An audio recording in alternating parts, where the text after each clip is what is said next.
US-നെയും ഇസ്രായേലിനെയും അസ്വസ്ഥമാക്കുന്ന റിപ്പോർട്ടാണ് ഇറാനിൽ നിന്ന് വരുന്നത്.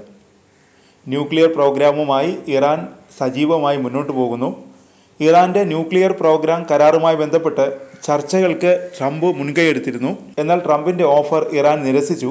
പകരം US-ന്റെ എതിരാളികളായ റഷ്യയുമായും ചൈനയുമായും ചേർന്നാണ് ഇറാൻ ന്യൂക്ലിയർ പ്രോഗ്രാം മുന്നോട്ട് കൊണ്ടുപോകാൻ ഒരുങ്ങുന്നത്. മാർച്ച് 14-ന് ഇത് സംബന്ധിച്ച ചർച്ചകൾ ചൈനയിൽ വെച്ച് നടത്തും. ചർച്ചയിൽ ഇറാന്റെയും റഷ്യയുടെയും ഉദ്യോഗസ്ഥർ പങ്കെടുക്കും. US-ന് വലിയ തിരിച്ചടിയാണ് ഇറാന്റെ നീക്കമെന്നാണ് വിലയിരുത്തൽ. അമേരിക്കൻ പ്രസിഡന്റ് ഡൊണാൾഡ് ട്രംപിനെ അതിരൂക്ഷമായാണ് ഇറാൻ പരമോന്നത നേതാവ് ആയത്തുള്ള അലി ഖമേനി വിമർശിച്ചത്. ആണവ കരാറിൽ അമേരിക്കയുമായി ചർച്ചകൾ നടത്തണമെന്നാവശ്യപ്പെട്ടുള്ള അമേരിക്കൻ പ്രസിഡന്റ് ഡൊണാൾഡ് ട്രംപിന്റെ കത്ത് ഖമേനി ബുധനാഴ്ച തള്ളിയിരുന്നു.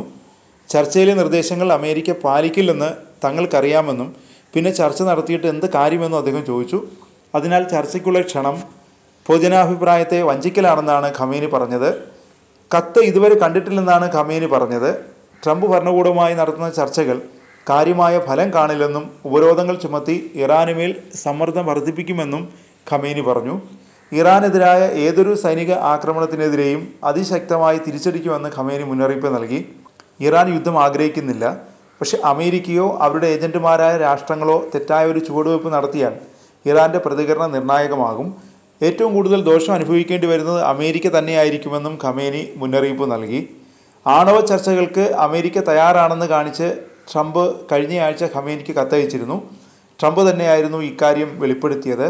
കത്തയച്ചതിന് ശേഷം ട്രംപ് ഇറാനെ സമ്മർദ്ദത്തിലാക്കുന്ന 2 കാര്യങ്ങൾ വെളിപ്പെടുത്തുകയും ചെയ്തു. ഇറാനെ കൈകാര്യം ചെയ്യാൻ 2 വഴികളുണ്ടെന്നായിരുന്നു അദ്ദേഹം പറഞ്ഞത്. ഇറാനെ സൈനികമായി നേരിടുക, അല്ലെങ്കിൽ അവരുമായി ഒരു കരാറിൽ ഏർപ്പെടുക.